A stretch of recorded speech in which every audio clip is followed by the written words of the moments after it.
હે guys, good morning and જય માતાજી. આ તો સવારની ચાય પીને નીકળી ગયો મગફળી ચોપવા. મગફળી ચોપીને આવી ગયો પાછો અને જમવા બેસી ગયો. જમી લીધું અને જવાનું હતું બેહવા માટે ચરો લેવા. નીકળી ગયા ટ્રેક્ટર લઈને અને ખોલી લીધો ગેટ. અમારે નક્કી કરવાનું હતું હાઈવે ઉપર જવું કે કાચા રસ્તે.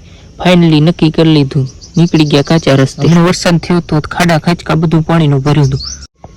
એક ખાડો ટપ્યા ત્યાં ફરીથી બીજો ખાડો આવી ગયો પાણીનો.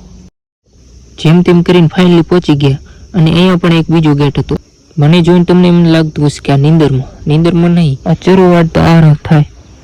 ફાઇનલી ચરો વાટવાનું કરી નાખ્યું કામ ચાલુ અને ચરો વટાઈ ગયો અને પાછા નીકળી ગયા ઘર તરફ. અને ઘડીકમાં વાવન બદલી ગયું અને વરસાદી વાતાવરણ થઈ ગયું. આ વરસાદી વાતાવરણ ઉનાવી નાખ્યું લીંબુ પાણી. ફાઇનલી લીંબુ પાણી પીને નીકળી ગયો ટ્રેક્ટર તરફ અને ટ્રેક્ટરને ધુહાડીઓ ઢાંકી નાખ્યો કેમ કે વરસાદ આવતો. હા, ધોહાડિયું કહેવાય કે શું કહેવાય કમેન્ટ કરી દેજો, મને તો ખબર નહીં.